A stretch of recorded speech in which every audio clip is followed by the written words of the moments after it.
Jiwaku, mana yang engkau inginkan? Berada di surga atau di neraka? Apa yang engkau inginkan ketika itu?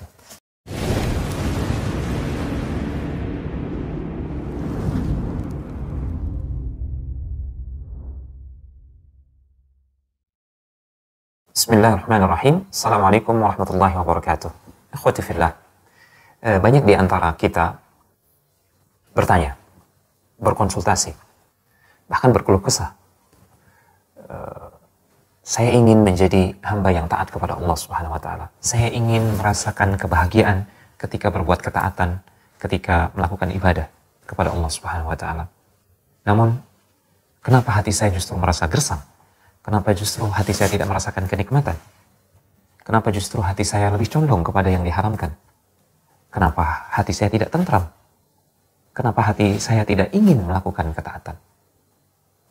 Ada sebuah tips. Tips ini sangat berharga sekali disampaikan oleh salah seorang ulama salaf, Ibrahim At-Taimi. Beliau mengatakan, ketika perasaan seperti itu muncul, ya, rasa malas, futur, kemudian tidak semangat dalam berbuat ketaatan dan amal soleh, beliau mengatakan, aku memisalkan, mengumpamakan diriku berada di surga. Aku berjalan-jalan di taman-taman surga, kemudian aku memetik buah-buahan di surga, kemudian aku berkumpul bersama bidadari-bidadari di surga, aku bermain di sungai-sungainya, dan seterusnya, menikmati semua kenikmatan yang ada di surga. Dan itu selama-lamanya. Kemudian setelah itu, aku mengumpamakan diriku berada di dalam neraka. Aku makan dari buah zakum yang menyebabkan hancurnya perut para penduduk di neraka. Ya, aku meminum dari cairan-cairan di neraka yang mendidih dan menjijikkan. Aku dirantai, aku dicambuk, aku disiksa di neraka selama-lamanya. Setelah itu, kemudian aku berkata kepada jiwaku, ya, ai nafsi ayya syai'in turidin, wahai jiwaku, mana yang engkau inginkan? Berada di surga atau di neraka? Apa yang engkau inginkan ketika itu? Ya, jiwaku menjawab, uridu an uradda ila dunya fa'amala salihah.